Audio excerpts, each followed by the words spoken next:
Alright guys, Mike here, and I'm gonna record myself going to one of my little spots. This is, if you watch some of the other videos, where the Greens muscadine spot is. This is going maybe halfway to there. So it's about 10-15 minutes away from my house walk. Well, probably like 5 minutes really, till the end of this walk. So what we're going to be looking for back here today is going to be honeysuckles, and this isn't I guess a profitable pick or whatever. This isn't something that I'm gonna bottle up and make money on, or it's not nothing for the business to make profit. It is, however, I guess for fun, for health and all, of course for health, but it's a little hobby. It's just something I wanted to do. I woke up and I just really wanted to come out and do this. Didn't want to pick anything else. Didn't want to woodwork. I didn't want to cook no food. Well, excuse me, I did cook some food. I have some hamburger meat thawing out right now. But to get them honeysuckles is really what my daily pursuit is going to be. It's because mainly the smell of them. They have a great aroma to them, real sweet. And at this time of year, there's not too many sweet aromatic blooms going on. And we'll be heading into winter soon, where we'll be doing the woodsy, earthy smelling stuff, as far as woods and conifers and saps and pines and pitches and tar and pine cones, all kind of stuff with evergreens.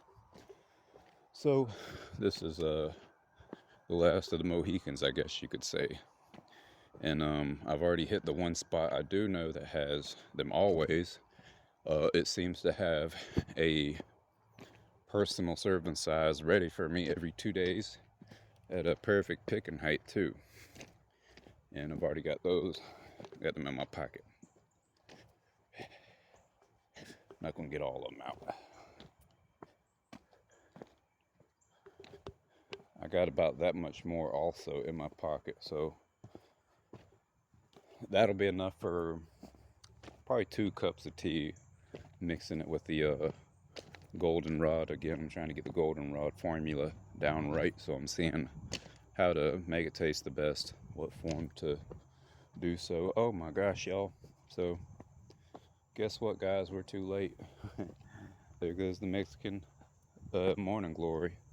I do have a video of me picking this, though. I'm not sure. Oh man, I know I got a video somewhere of it. It was very intense the past couple days. It's still intact a lot over there. Oh man, that sucks, y'all. It was beautiful back here.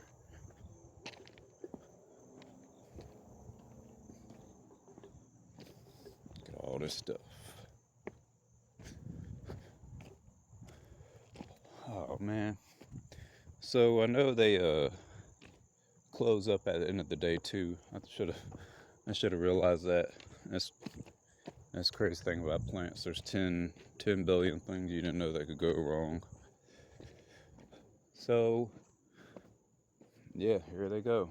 The heart-shaped or spade-shaped leaves. That's all Mexican morning glory. There's a more refined purple kind somewhere around here. It sounds like a song I was just making. So this is a Mexican morning glory. It's closed on up. There goes one that's open. Boom. They're a little similar to honeysuckles that they got. Both of them got a little nectar area in the back. You see on a honeysuckle, that little thing back here at the stem, that usually has a little piece of nectar in there.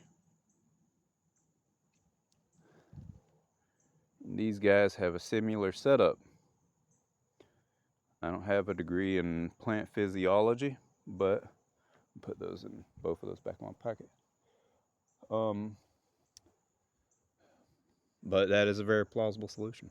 So we have some wildflowers coming up too. That's just going to be crazy. These guys over here. So I'll keep an eye on this patch. This patch is pretty thick. On the side of the railroad tracks is a lot of times where railroad crews would they'd be driving by in their locomotives and they would toss flower and wildflower seed and all that kind of stuff into the areas as they traversed the nation. And they had a real big effect on the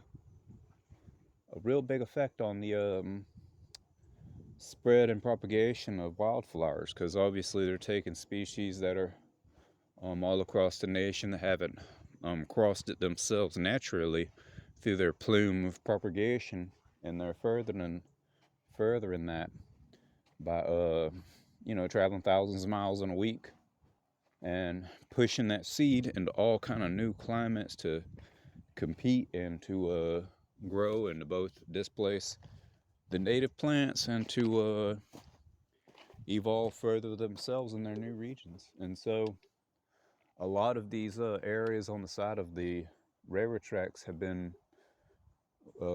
great spots for 100+ years to pick forage from. One of the first railroad tracks was not that far from where I'm at right now. I believe 1839. It was a line that connected, it was either Savannah and Hamburg or Charleston and Hamburg. And Hamburg it's Augusta, Georgia, basically. It's the other side of the river. It's on the border of Augusta, Georgia, basically. It's a hill that had a small community. So it was basically Augusta, Georgia. The place is called North Augusta now, which is its own municipality beyond the city of Augusta, which does not have a north side because we have a city called North Augusta to our north. And so these areas are great for picking from, great for foraging. They yield stuff all year round. It's maintained by the railroad, Norfolk Southern, and they cut up the trees, create fire breaks and all that. There's berms that's been driven by property owners and farmers and all, making a division of line. And so you get like these small 10-foot, 20-foot wide strips of land, like this one that abounds the railroad track and the property over there, which is the junkyard. And y'all will see just a unique habitat for them to grow without their larger plants overhead. The larger, taller canopy trees of the oaks and the pines and the maples and all that. And so you get a medium size range of plants that just do real well, dollop over each other. They create a little microsystem that's within the larger forests. It's very unique. Specifically, these areas like this right here, the strip you're seeing on the camera right now, I can't explain how important it is to bee pollination and for letting bees pollinate and spread nectar, bring it back to the beehive, and to fertilize and pollinate all the fruits and flowers that we will eat. These places provide like a all-you-can-eat buffet of great, nutritious, healthy food for them bees. I think it takes like 4 bees their whole life to make a drop of honey. And so you can imagine when they see a land like this, which right now it's not as bloomed out, but earlier in the year, specifically late summer, these areas are just doing really well. There goes some morning glory. I'm gonna go ahead and harvest that on up.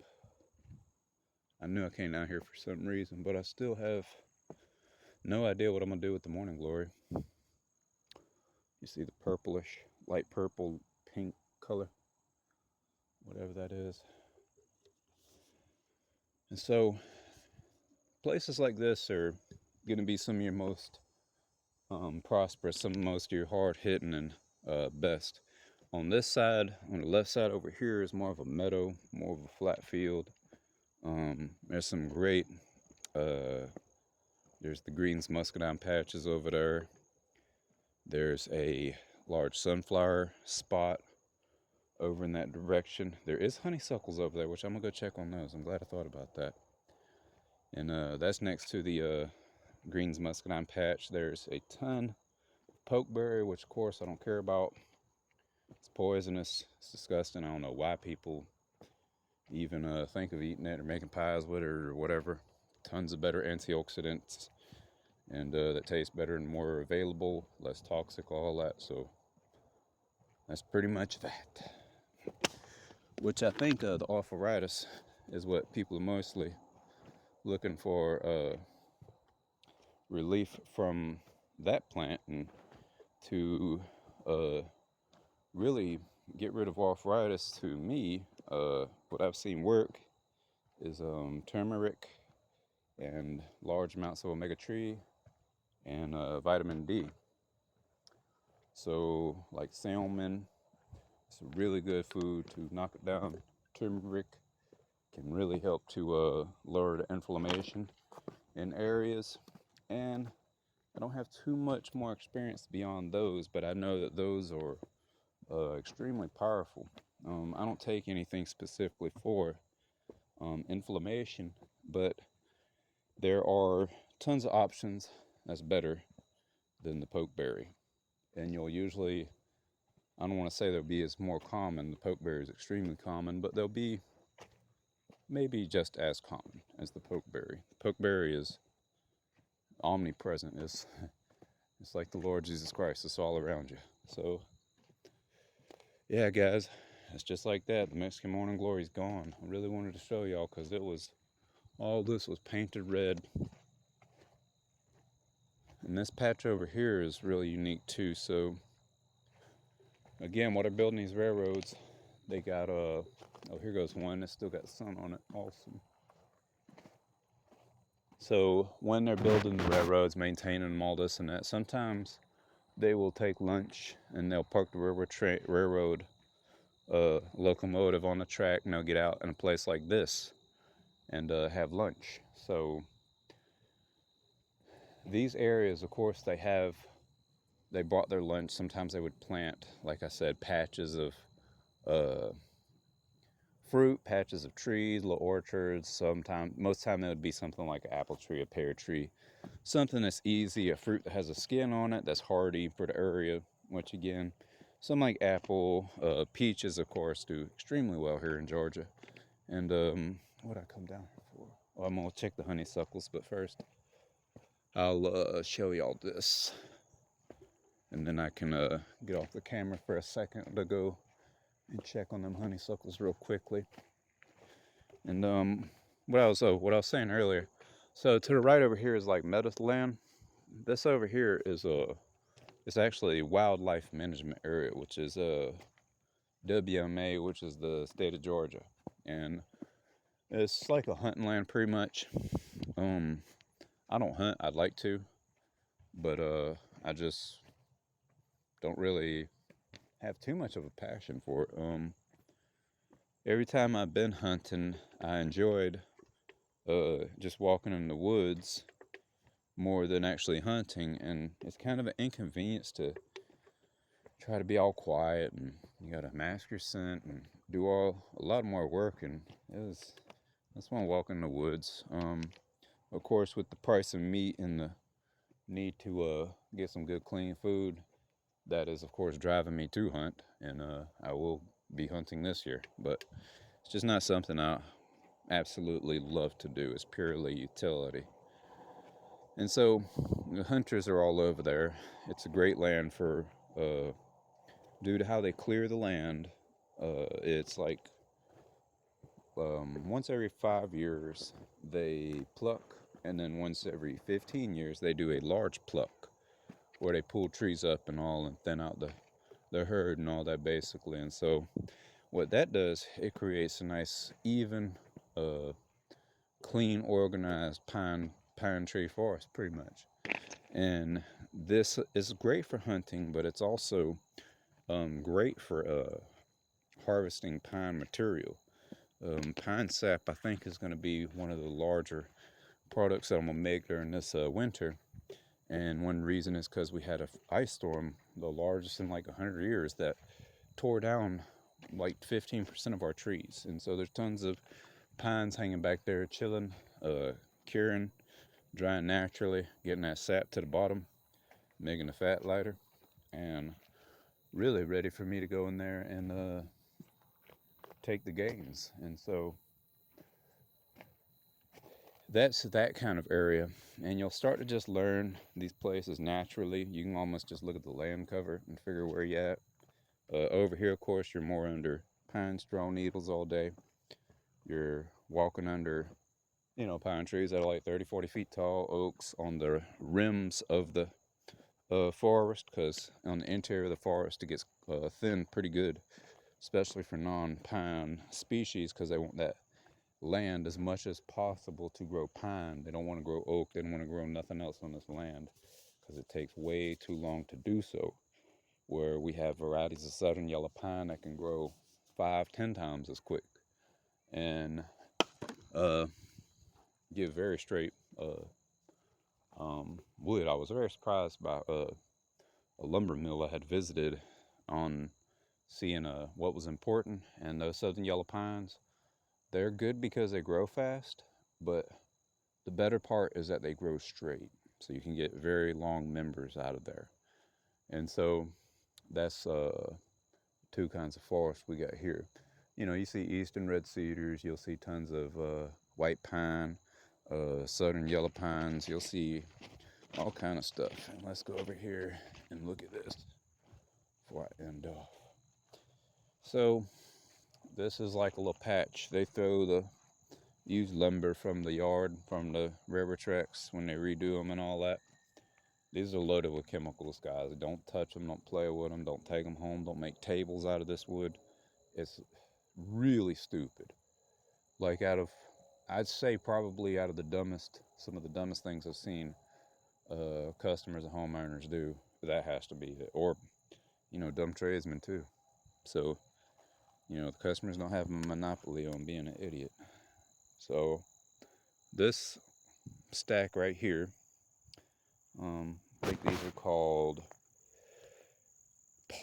yellow partridge plants. I'm going to embarrass myself, but I have no clue what this is. Of course, there's some kind of grass right there. And it has a really good aroma right here, guys. Real earthy. And so, as them plants are breaking down, as them timber frames are breaking down, those railroad ties in the back, it's feeding all these guys. The conifers particularly do pretty well off of breaking those guys down and not be affected by the chemicals as much. A lot of the chemicals that they use to preserve that wood is based off of natural chemicals that occur in cedar, pine, this and that. So, although it's a synthetic version that they're using, these cedars and all can really help break it down in these patches. These patches are rich for not only picking from and foraging, getting provisions or herbs or whatever, which you also got to be careful due to chemical exposure. These ties have been here for my whole life, and they're probably there for another time period about that. So I'm not sure if they're radiated off. I don't have like a counter thing to check what they're emitting or anything like that. It's just pretty much common sense. And these plants, they help to break that down, so it won't be as long of a time period until they're safe for consumption. So we got a cedar right here, we got a southern yellow pine, we got a white oak, we got goldenrod, we got a citronella, got mugwort out here, we got everything, a lot of stuff. There's a good mimosa across the way too, and these goldenrods, y'all, they're like a dime a dozen. So I was so hardy on picking those, and but I think I probably have a couple years supply now of what I would use, and I also have a good bit to sell. So goldenrod may be the first of the crops that I'm selling, picking, starting this business with, that I have an excess of. inventory, a readily available supply of inventory, and I don't know what to do with it. And I'm already drinking a ton of it a day. I'm giving a lot of it away as samples, which is probably what will happen to the majority of it. I'll make some tea bags, some large tea bags that can brew a whole gallon or so, and I think that will be a great promotion item. Does have some acceptance, and a lot of people already know of goldenrod tea, but it's not vastly famous. It'll be a smaller niche market. The real big problem that I'm gonna see with it is that it grows everywhere. So why are people gonna buy it? So great little ordeal there. Which is again why I think it would be best as like a marketing strategy, giving them away and such.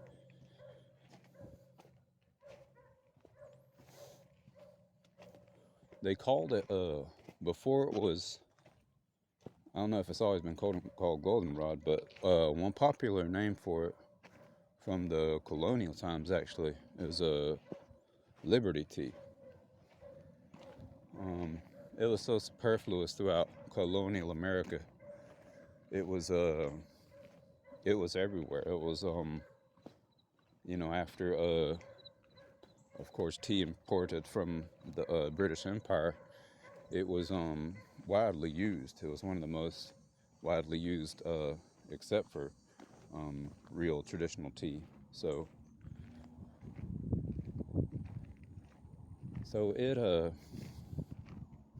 it's a little unique. It's hard to make money on it due to its superfluidity, how it's everywhere. One good thing though I have noticed, since I've had so much, I've been experimenting with the ways to make it, prepare it, and dry it. And I found pretty much that if you use just the flower from the most mature, most beautiful plants, like lush foliage and good spot, no microclimate problems. You dry it for about, so far it's been a week and a half to about 2 weeks. I have this batch, and I drink some from it almost every day, and I can kind of tell the flavor profile changing, and it changes a good bit. As far as I'm talking about, like it's aging, curing, and drying and all. So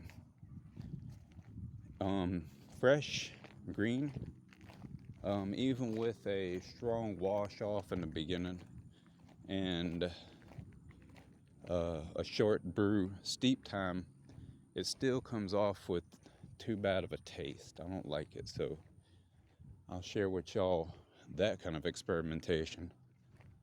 And it was really crazy because I did not expect goldenrod to be important to this business like that. It's like my first Frankenstein monster I can experiment on. I got tons of it available.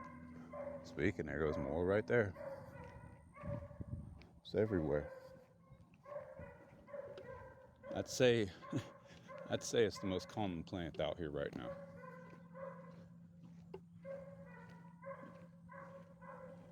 Some beautiful grasses.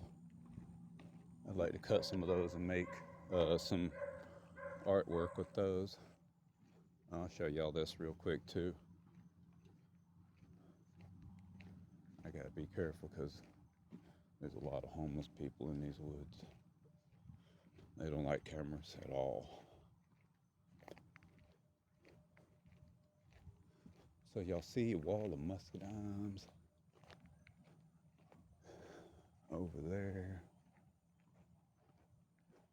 I have some beans growing.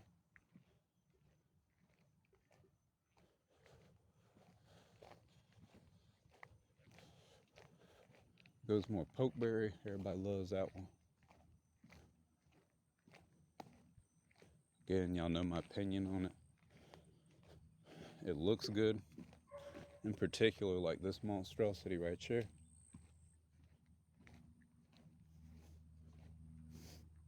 There goes some goldens in the back. friggin' monsters. So these are real close to the muscadine spot, and I believe that these were all of this land was at one point somebody's yard, and so I believe those goldenrods are old patches because it all runs in parallel with the other flower beds that go back into the woods. All right, this is about time I usually end some of my videos. There's an old church, Adams Grove.